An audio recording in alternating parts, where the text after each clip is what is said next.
بہت سارے فضائل ہیں ساتھیوں رمضان کے تعلق سے، میں آپ کے سامنے 2-3 حدیثیں پیش کرتا ہوں۔ ایک فضیلت آتی ہے روزہ داروں کے لیے، صحیح بخاری مسلم کی روایت ہے، ان فی الجنۃ بابا یقال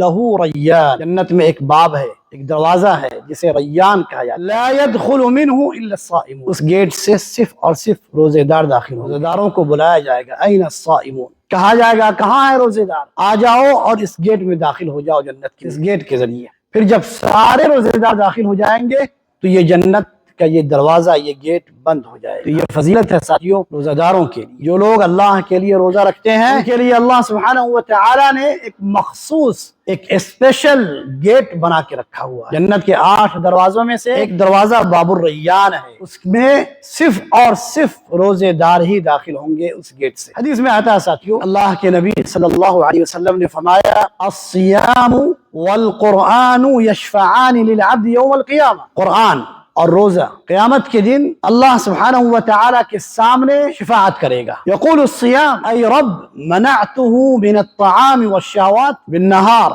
فشفعنی فیہ، اے میرے رب، میں نے روزہ کہے گا، روزے کی زبان ہوگی ساتھیوں قیامت کے، اللہ سبحانہ و تعالی سے کہے گا کہ اے میرے رب، میں نے اس روزے دار کو دن میں کھانے سے اور شہوت کی چیزوں سے منع کیا تھا، اس کے حق میں میری شفاعت قبول فرما۔ والقرآن يقول والصيام والقرآن يقول يا رب منعته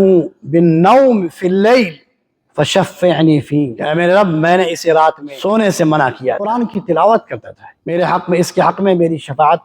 قبول فرما۔ اور ایک تیسری حدیث ہے ساتھیوں، اللہ کے نبی صلی اللہ علیہ وسلم نے فرمایا، روزے کی فضیلت کے حوالے سے آدمی 3 طریقوں سے آزمایا جاتا ہے، 3 طریقے سے انسان کی آزمائش ہوتی ہے۔ نمبر 1 مال کے ذریعے، نمبر 2 اولاد کے ذریعے، نمبر 3 پڑوسی کے ذریعے۔ اگر آپ سے کوتاہی ہوئی ہے اپنے مال کے تعلق سے، اولاد کے تعلق سے، پڑوسیوں کے تعلق سے، کسی بھی نوعیت کی کوتاہی ہوئی ہے، زیادتی ہوئی ہے، اولاد کی صحیح تربیت نہیں کیا، مال کا صحیح استعمال نہیں کیا، مال کے حصول میں اس بات کی پرواہ نہیں کی کہ مال کہاں سے آ رہا ہے، اور پڑوسی کے حقوق کا خیال نہیں کیا، تو اللہ کے نبی فرماتے ہیں تکفرها الصلاۃ والصیام والصدقہ، 3 چیزیں اس کے گناہوں کا کفارہ بن جاتی ہیں۔ نمبر 1 نماز، نمبر 2 روزہ، اور نمبر 3 صدقہ۔ ساتھیو دوستو، یہ رمضان کے تعلق سے کچھ فضائل تھے جو میں نے آپ کے سامنے پیش کیے۔